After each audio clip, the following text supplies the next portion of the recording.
जय गुरुदेव। गोरखपुर का प्रातःकालीन सत्संग 4 नवंबर 1967। गृहस्थी में हमारा जीवन। गृहस्थ आश्रम में हमारा जीवन बड़ा ही सुख में शांति में होना चाहिए था। हम अपने मान बढ़ाई, अपनी समझदारी यानी अपनी ओछी समझ से कार्य करते हैं तो दूसरों को तकलीफ हो जाती है, फिर अशांति का दर्शन होता है। बाहर जो हम काम करते हैं, जो भी करते हो, चाहे वह खेती हो, चाहे व्यवसाय हो, चाहे नौकरी, उसमें हमको अशांति मिली। फिर जब घर में आए तो कभी बच्चों में, कभी स्त्री में, कभी सामानों में किसी न किसी कारण से अशांति मिली। अर्थात बाहर भी जला और अंदर भी जला। फिर क्या होगा? जो भी आप कार्य करते हैं, आपको चाहिए कि इन देवियों से भी राय लें। मकान बनाते हैं, जमीन लेते हैं अथवा और कोई काम करते हैं, थोड़ा राय घर में भी लेते रहें तो ठीक होगा। साधारण भोजन की बात को ही लेकर आप कलह मोल ले लेते हैं। आपको थोड़ा सा पूछना चाहिए कि क्या खाना चाहते हैं, क्या नहीं। जिस किस्म की राय न हो मत करें।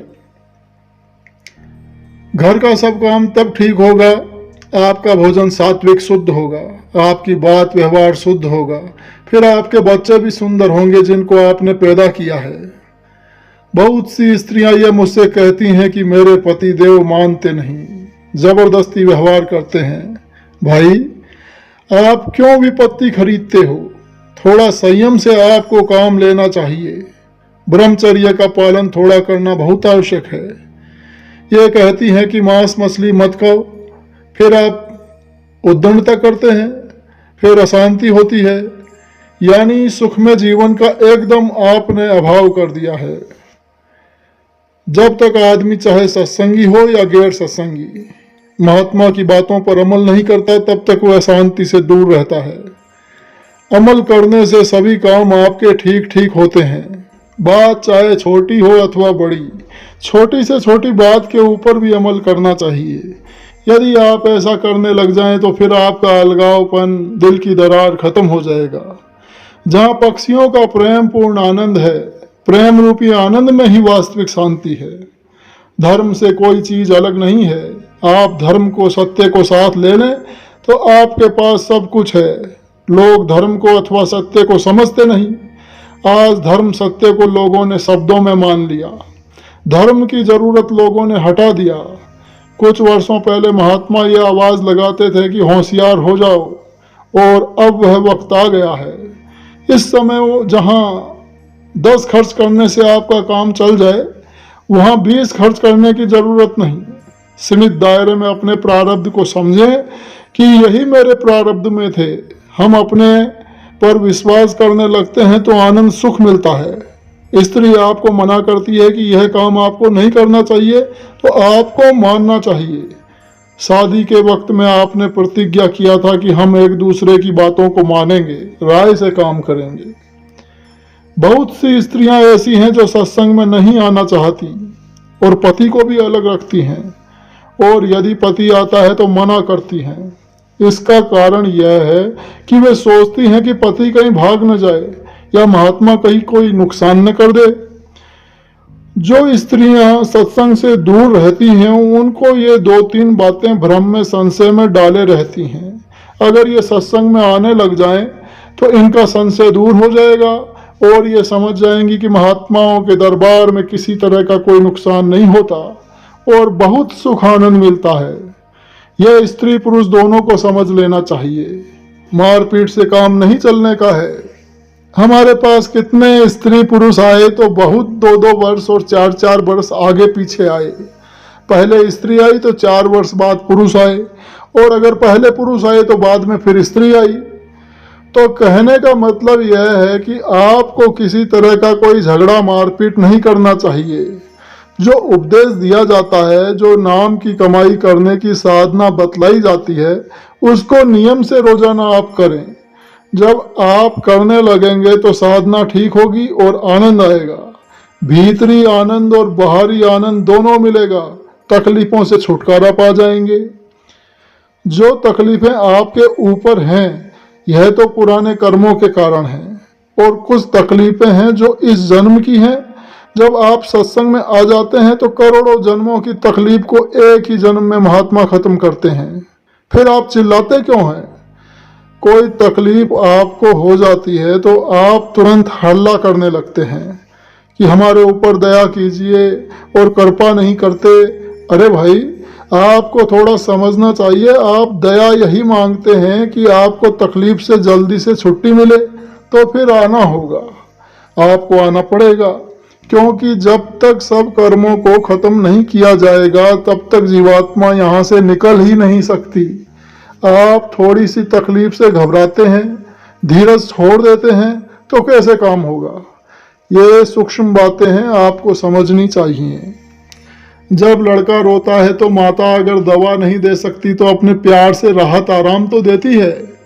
इसी तरह से किसी के सामने हम रोते हैं तो कुछ न कुछ तो वह देता ही है। आप जो भी दिन रात करते रहते हैं वह मैं कोई बहरा थोड़े ही हूँ कि सुनता नहीं। कुछ न कुछ तो ताकत दी ही जाती है, परंतु क्या दया नहीं दी जाए? समझने की बात है। महात्मा यह दया करते हैं कि करोड़ों अरबों वर्षों के जन्मों की तकलीफ को खत्म करते हैं, और आप दया मांगते हैं कि तकलीफ हो रही है। भाई, अगर आप इधर न आए होते तो आपको हमेशा ये तकलीफ भोगनी पड़ती, पूरी की पूरी। आपको ये मार्ग दिया गया, क्या इसको आप कम दया समझते हैं? तकलीफ आपके ऊपर कोई बीत रही है तो आप अपने अंतर से प्रार्थना करो, और करना चाहिए, लेकिन अधीर मत हो, क्योंकि जो गुरु है वह तो सब कुछ देखता है। जो भी आपको दुख सुख मिलता है वह सब गुरु की मौज से है। फिर आपको गुरु ने जो कहा उसको करना चाहिए, क्योंकि जिसको जैसे रखने में अच्छा समझता है वैसे गुरु रखता है। आप अपने कर्मों के बारे में कुछ नहीं जानते, गुरु सब कुछ जानते हैं। बुखार तो मुझे भी आता है, तकलीफ मुझे भी होती है, थकावट हमें भी आती है। शरीर जैसे जैसे पुराना होगा शरीर के अवयव ढीले होंगे, थकावट आएगी ही, परंतु उन अमर ज्ञान में अथवा आनंद में थकावट नहीं आती। तकलीफ तो बार बार तकलीफ आने से तुमको क्या फायदा होगा? इसलिए जैसी भी स्थिति हो उसमें गुरु का शुक्राना करते हुए अपना साधन भजन सुमिरन बराबर करते रहना चाहिए। हर तरह की तकलीफों से छूटने का एक ही रास्ता है जो आपको दिया गया है। गुरु कहें खोलकर भाई, गुरु शब्द अनाहद जाई। जो परमात्मा के मुखार बिंदु से निकलता है वह शब्द नाम है, वह अनहद है। जो हाथ के पैरों के साज के जो बाजे हैं वह अनहद है।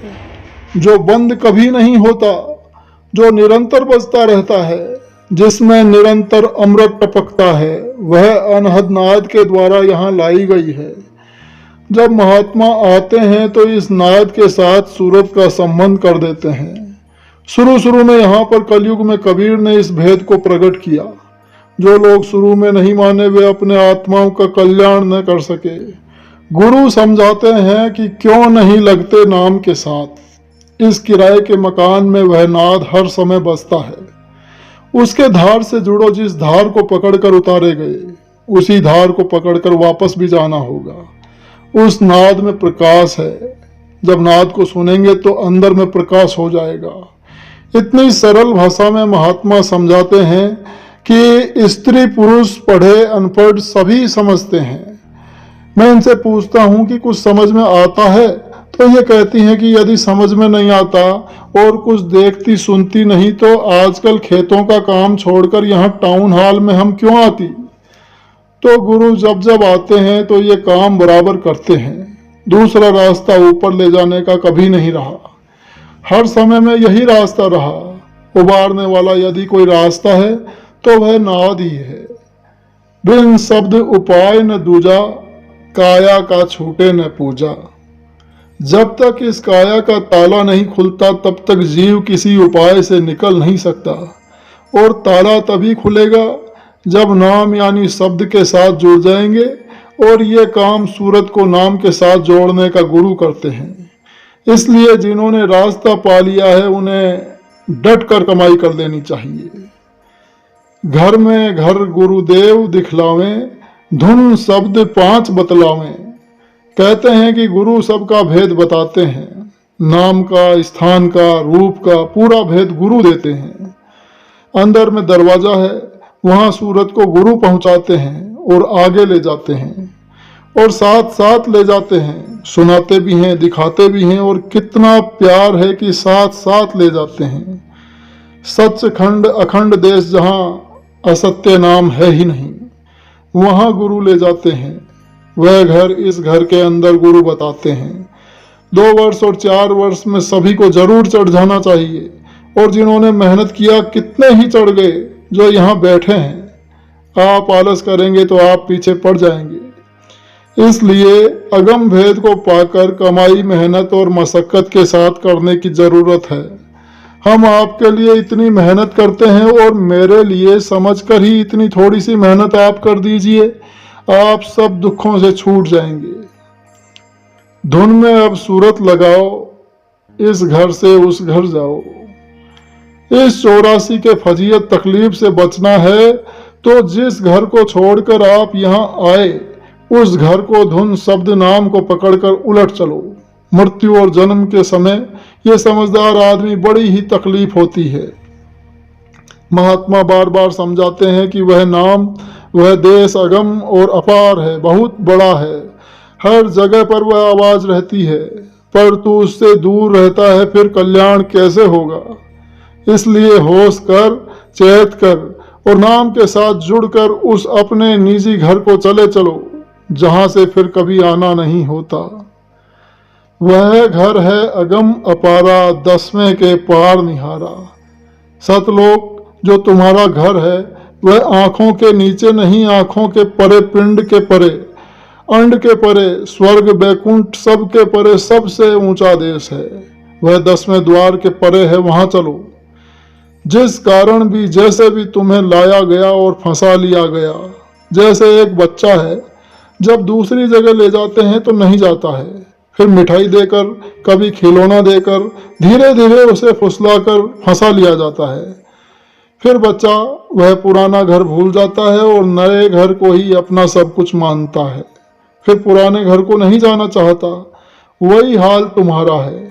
जो आपको लाया उसने बड़े परेशानी से आपको रखा, लालच दे देकर फंसा लिया। अब जैसे जैसे फंसे वैसे फंसावट की वस्तुओं को महात्मा तोड़कर फेंकते जाते हैं, फिर आपका छुटकारा होगा। जितनी परेशानी आने में थी उतनी परेशानी जाने में है। एक एक चीजों से अलगाव करना यह मामूली बात नहीं। बिना संतों के कुछ नहीं हो सकता। बिन मेहर गुरु नहीं पावे, बिन शब्द हाथ नहीं आवे। कोई कितना ही दुनिया में ग्रंथों को रट ले, विद्वान हो जाए या कुछ और कर करा ले, लेकिन बिना गुरु दया के नाम नहीं मिलेगा, और जब शब्द नहीं मिलेगा तो कल्याण नहीं होगा। हम लोग बिना दया मेहर के चाहते हैं, वह नहीं कभी हुआ और न कभी होगा। यह वस्तु तो तभी मिल सकती है जब गुरु की कृपा होगी। सूरत खींच चढ़ाओ गगनी, धूप और बत्ती से कुछ न होगा। आरती हवन अपने मन की इंद्रियों की करनी होगी। ये जो आँख, कान, नाक, जीभ वगैरह के फूल व पत्ती लगे हैं, इनका हवन करो। इस संसार के करोड़ों लोग यदि इनका हवन करें तो करोड़ों ठीक हो जाएं। मुरीद बनकर, शिष्य बनकर दया तो महात्मा से लेना ही होगा। सारे महात्मा कह आए कि बिना दया के नहीं मिलता, और हम तो आपके सामने हैं, सामने यह फैसला करते हैं कि इसमें दो राय नहीं। दुनिया के लोगों के सामने दुनियावी वस्तुओं के लिए 2 किलो चीनी या तेल के लिए या नौकरी के लिए या कुछ और के लिए आप इतना दीन गरीब बन जाते हैं, इतनी उसकी जी हजूरी करते हैं और भिखारी बनकर उससे दया मांगते हैं जहां आपकी इच्छा पूरी भी नहीं होती। और महात्माओं के दरवाजे पर इतनी बड़ी दौलत जो देता है, वहां आप अपने सभी अकड़ों को लेकर आते हैं। जरा सोचने की बात है। जिस दरबार में यदि तनिक भी गरीब दीन बन गए तो सदा सदा के लिए छुटकारा मिल जाता है। वहां तो आप अकड़े रहते हैं, और जहां रोने धोने की जगह है वहां दीन होते हैं। और रोवो गरीब बनो तो महात्मा के दरवाजे पर यहाँ सुनवाई होगी तो सब जगह सुनवाई होगी, और यदि महात्मा की दया नहीं तो कहीं चले जाओ सुनवाई नहीं होती। सब कुछ गुरु की दया से ही होता है। मन चंचल थिर न रहावे, चित्त निर्मल कस हो आवे। जिनको शब्द नहीं मिला उनका चित्त चंचल और अपवित्र रहता है। चित्त हर वक्त भागता रहता है। गोस्वामी जी ने लिखा है, बिनु पग चले सुने बिन काना। यह मन है, यह सांसारिक भोगों का रसिया है। यह परमात्मा के बारे में स्वामी जी ने नहीं लिखा है। जहां भगवान की बात आई वहां मनुष्य रूप में उस शक्ति का वर्णन किए हैं, और ईश्वर तो अपनी जगह पर है। दुनिया के लोग परमात्मा के लिए अर्थ करते हैं, परंतु उन्हें समझ लेना चाहिए। और अब तो वे मानने लगे और खुद कहने लगे कि शिव नेत्र है, दिव्य दृष्टि होती है। आप मुझसे क्या पूछेंगे? अब तो इन्हीं से आप पूछ लीजिए कि क्या कैसा है, कहाँ है, परमात्मा कहाँ है। जो भी पूछना हो यही सब आपको बता देंगे। यहां तक आपको अब आना ही नहीं पड़ेगा। महात्माओं को और उनके रास्ते पर चलने वालों को, किसी का चाहे वह कोई हो, फिक्रगम नहीं रहता। वे सदा सत्य को जो आंखों से अपनी देखते हैं कहते हैं। पीछे भी लोगों ने कहा, अब कह रहे हैं आपके सामने, और आगे भी कहेंगे। सूरत शब्द कमाई करना, सब जतन दूर अब धरना। कभी नागा मत करना। योग यानी किसी से मिल जाना, अर्थात परमात्मा से सूरत को जोड़ना। इस कार्य को रोज करना। जो गुरु ने तरीका दिया उसकी कमाई खूब करना। दुनिया के और जितने काम हैं उसका जतन मत करो, उनको अलग रख देना और इस काम को तुम कर लेना। इस कमाई का फल जल्दी मिलता है, इसका जतन करो, बाकी जतन अलग करो। नहीं तो जतन बिनु मृगन खेत उजारे। जतन नहीं होगा, कमाई नहीं होगी, सांसों की पूंजी खत्म हो जाएगी, फिर कुछ न रह जाएगा, पछताना और रोना ही रहेगा।